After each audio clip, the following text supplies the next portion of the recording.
విషయం ఏంటంటే టీటీ ఈ దేవస్థానంలో దాదాపు 1000 మందికి పైగా ఇతర మతస్థులు. స్వామివారి మీద విశ్వాసం నమ్మకం లేదు.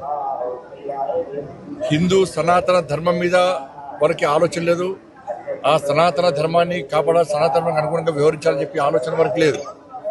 అటువంటి ఉద్యోగస్తులకు, అటువంటి వ్యక్తులకు టీటీడీలో ఉద్యోగాలు ఇవ్వడమైంది, వాళ్ళు ఇంకా కొనసాగించడమైంది. ఎప్పుడో ఒకసారి మార్పు జరగాలి. అరే గతం నుంచి ఉన్నారు వాళ్ళు, మేము ఏం చేయలేమంటే అది చేతకాంతనం అవుతుంది. నేను భానుప్రకాష్ గారు చెప్తున్నా, పాలక వర్గానికి నేను ఘాటుగా చెప్తున్నాను, ఇటువంటి పద్ధతి మంచిది కాదు.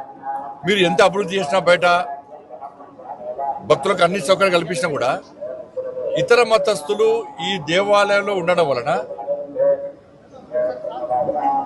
వాళ్ళ ఆచార వ్యవహార విషయంలో చాలా ఇబ్బందులు వస్తున్నాయి.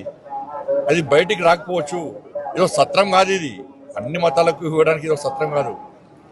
చాలా మంది అర్చకులు అని ఈ సనాతన ధర్మం మీద ఆధారపడిన ఉద్యోగాలకి చాలా మంది ఇబ్బంది పడుతున్నారు. కాబట్టి జీతభత్యాలు ఇచ్చుకుంటూ స్వామివారి మీద విశ్వాసం నమ్మకం లేని వ్యక్తులను ఏ విధంగా మీరు ప్రోత్సహిస్తారు? గతం నుంచి వస్తున్నప్పుడు కూడా ఎక్కడో ఒకడ పురుష పెట్టాల వాటికి. అరే నాకు ఆశ్చర్యం అనిపిస్తుందండి. ఇతర దేశాలకు దేశం సత్రంగా మారింది, తెలుగు రాష్ట్రాలు సత్రంగా మారింది. వాళ్ళకి ఆధార్ కార్డు ఇస్తాము, పాస్పోర్ట్లు ఇస్తాము, వాళ్ళకు రేషన్ కార్డు ఇస్తాము, వాళ్ళకి డబుల్ బెడ్రూమ్లు ఇస్తాము, వాళ్ళకి పెన్షన్ ఇస్తాము. ఇతర మతస్థులకు టీటీడీలో ఉద్యోగాలు ఇస్తాము.